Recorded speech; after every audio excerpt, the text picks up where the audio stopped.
Hello and welcome back. My name is Colton from Ankeny Van Builds, and last week I had you guys ask me a bunch of questions for a Q&A, and this week I'm going to be answering and addressing each and every one of those.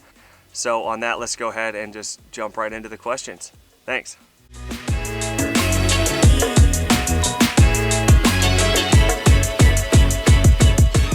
And if you guys didn't notice, I'm actually standing in my personal van, and if you guys stick around next week, I will be doing a complete van tour of my very first van that I built out, which is this one right here that I'm standing in.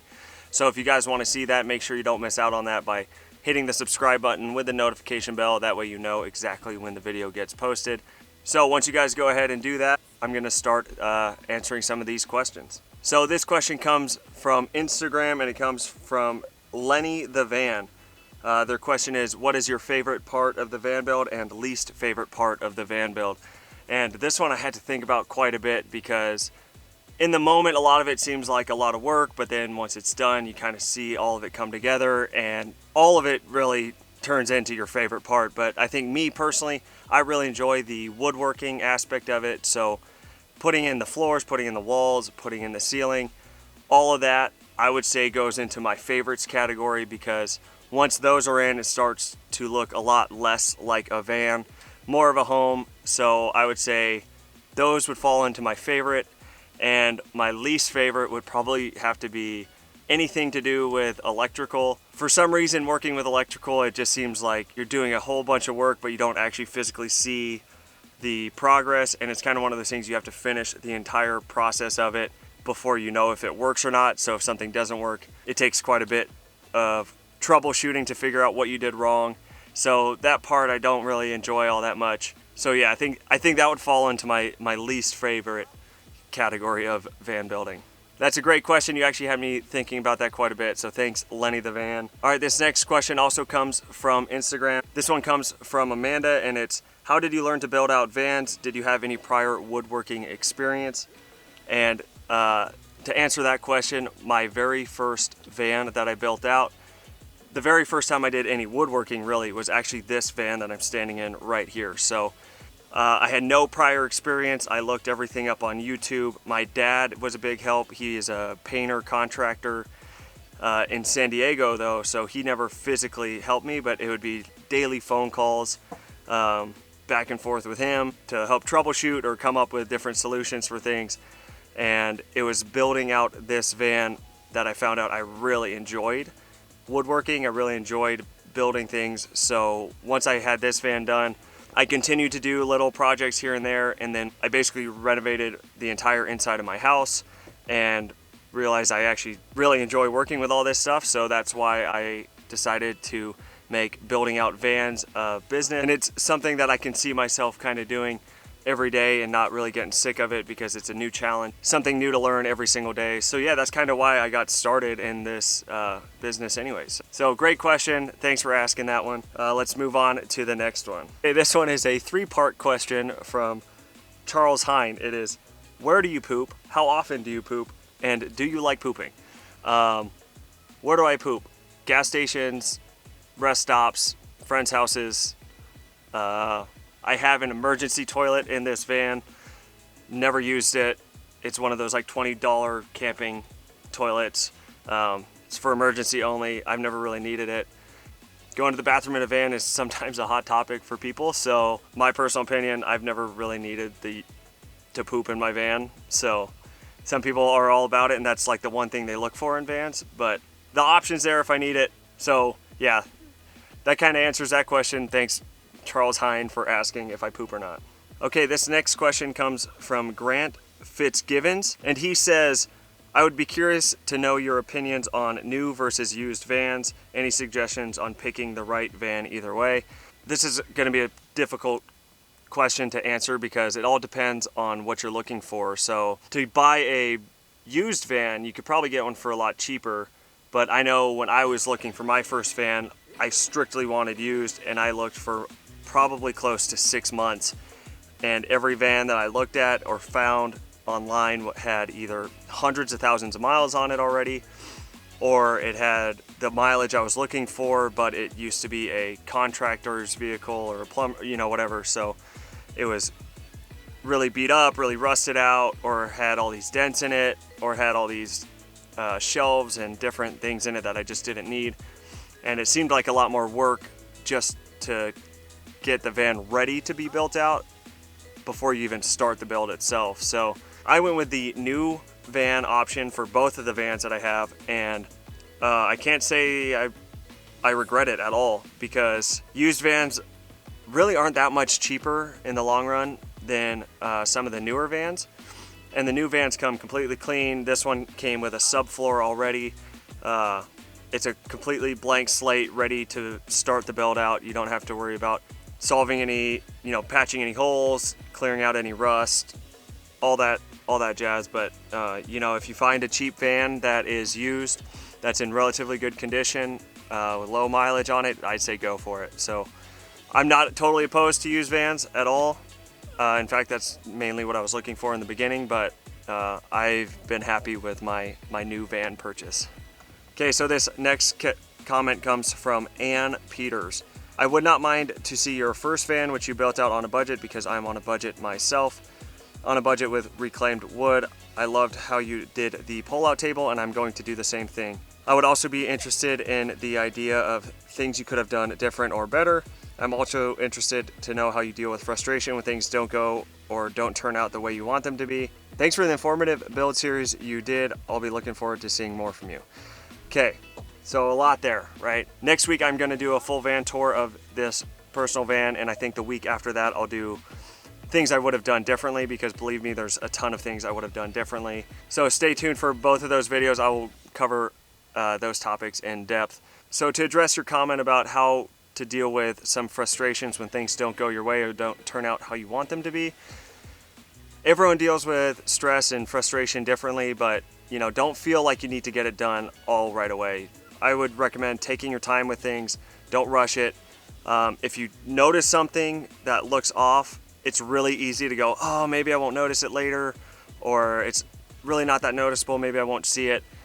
Believe me, when you make a mistake and it's your mistake and it's in your van, you're gonna notice it. So on that end, I would say take your time with it. If you know something looks wrong, take a step back, think about how you can make it look better to an extent. A lot of people are perfectionists and want things to turn out exactly how they want it, but building out vans is very unique. All the different curves and shapes of the van really make things difficult. So to a certain point, you can only get things to look so good.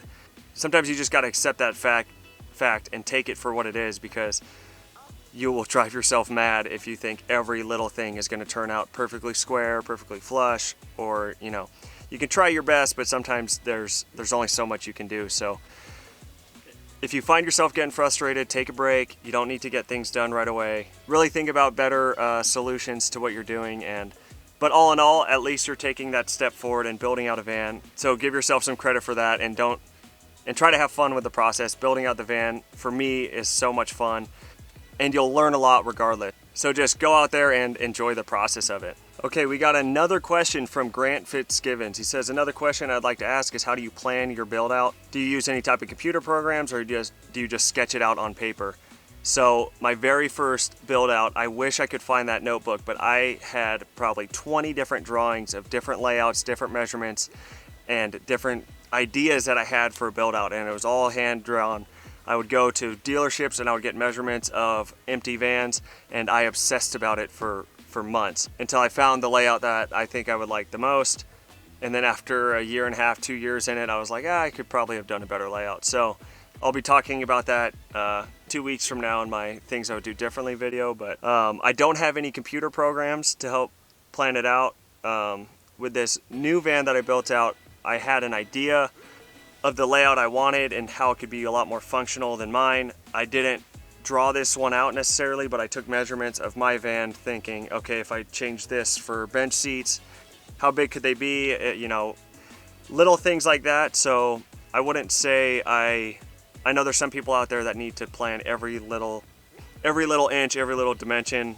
I like having the general plan, the general layout, measure it out best I can in my head, and then once I start the build out, really see what fits the best as I'm building it. So that way I'm not super tied down to one idea, even though it could be better other ways, or the more I think about it, something more functional could go in there. So that's kind of my thought process on that. But that's a good question, because I know a lot of people, their brains work differently than mine, and they handle that a lot differently. So good question. Thank you, Grant.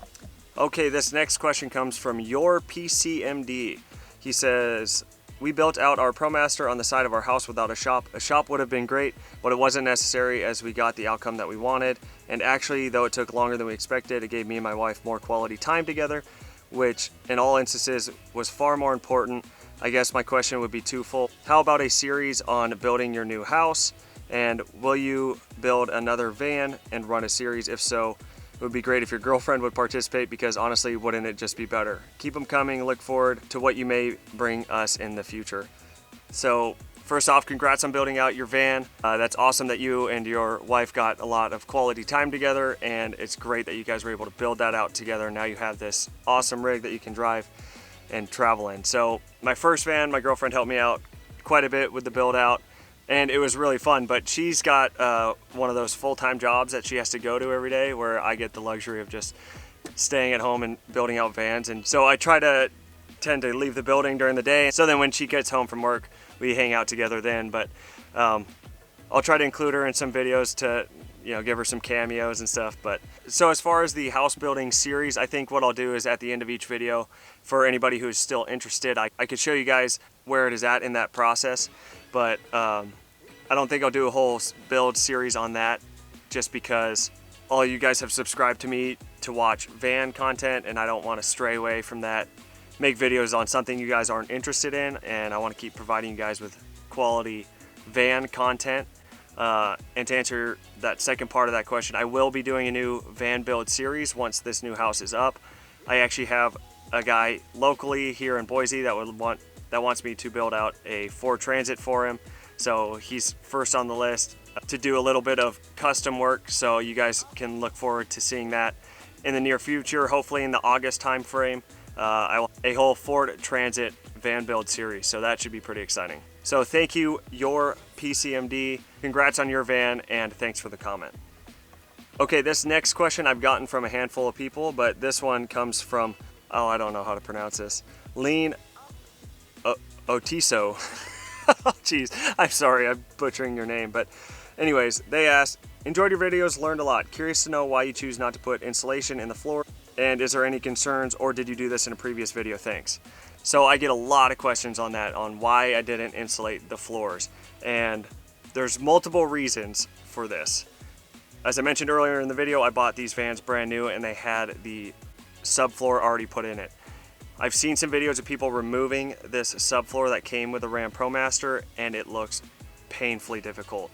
They use what's called this Gorilla Snot, super strong adhesive. It would probably take a team of 4 people to really get it out of there, and I work by myself. So it would be very difficult for me to remove that. And not only that, I am 6'2", and as you can tell, when I stand straight up, my head touches the ceiling. So if I took this subfloor out, ran some strips, ran some insulation, put some subfloor, and then put the laminate floor on it, I'd be losing a decent amount of headroom. When you build out vans, there's a lot of give and take, a lot of sacrifices. I prioritized headroom over floor insulation, and what I do in the winter to keep my feet warm is I just throw a rug on the ground, and I've had no problems with that at all. I have a Webasto heater in here, so I can turn that on. It heats the van up. With the rug on the floor, my feet stay plenty warm. So that's my solution to it. I know a lot of people would probably prioritize having floor insulation, and if I was 5 inches shorter, I probably would too. So that addresses that. I've had probably 8 people ask me that exact question, so hopefully that helped out everybody else who was wondering that same thing. So thank you for your question. I'm not going to try to say your name again. You know who you are. Okay, this comment comes from Chad Brinker. This was on my 12-volt pump sink install video. He says, awesome video. Is the pump really that loud? It is not. I promise you. I know you guys are probably going to think I'm lying, but that pump is actually very quiet. For some reason, when I had the mic up to it, the microphone really amplified that noise, and you could barely even hear myself talking over the pump. But I promise you, it isn't that loud. For some reason, the microphone just loves to pick up on that. And I know you guys are all gonna think I'm a liar or whatever, but if you saw the van in person, you would not think that that pump is that loud. Thank you for the question. That was a good observation. I noticed it in video editing. I was like, dang, that sounds really loud, but it really isn't, I promise. All right, this next question comes from Isaac F.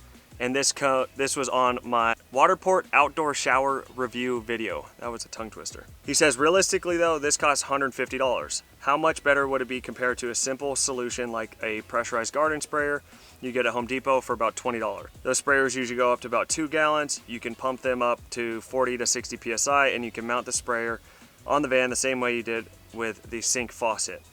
So I think that was a very valid question, and you know, if you are on a tight budget, that is a great solution.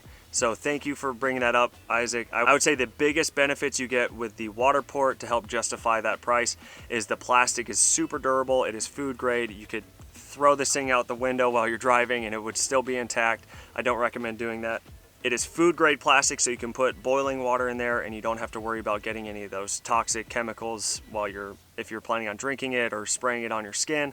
Another benefit to it is that it is spray painted, or it's painted that black color, so if you put it out in the sun for a little bit, it'll heat that water up so you can have a nice warm shower at the end of the day. And it comes with multiple mounting options and multiple pressurizing options. So if you are on a tight budget, totally, that sprayer would be great. That would be a great simple solution. Wouldn't take up a whole lot of space, but if you wanted all those things that I just mentioned, that $150 would, I think, is a totally reasonable price for one of those outdoor showers. So great question, Isaac. I really appreciated that one. So this last comment comes from Tim Wallace. It's not so much a question, but a criticism, I guess. So he says, here's what you van builders need to think about. Look at other vans on the market. Don't copy their entire setup. Second, make it simple and serviceable. Make it custom, add small touches to make it unique. I see the same layout in most every van. We really need people to think, otherwise your van is going to get lost in the shuffle and the van build series is a waste. I see thousands of them a day. A lot of them are much better and more thorough. Be smart, be unique, and get views. So my response to this comment would be that every van that I see is very unique in its own way. There are a lot of vans with similar layouts, and the reason for that is because those layouts work very well. Those layouts are usually very functional and very practical. Me personally, I would prioritize having a functional, practical, and aesthetically pleasing van over something that is so unique to grab somebody's attention and to get more views on my YouTube channel. That is not my priority. So I appreciate the feedback, but that is just something to think about. So thank you, Tim, for your comment. So I think this is where I'm gonna leave this week's video. I appreciate all the questions and all the comments that I got on last week's video. Stay tuned next week. I'm gonna be doing a van tour of this very van that you see right here. So make sure you hit that like button to help this video get out to more people. Subscribe down below so you don't miss out on my van tour next week. And leave a comment down below, and I'll see you guys next week. Peace.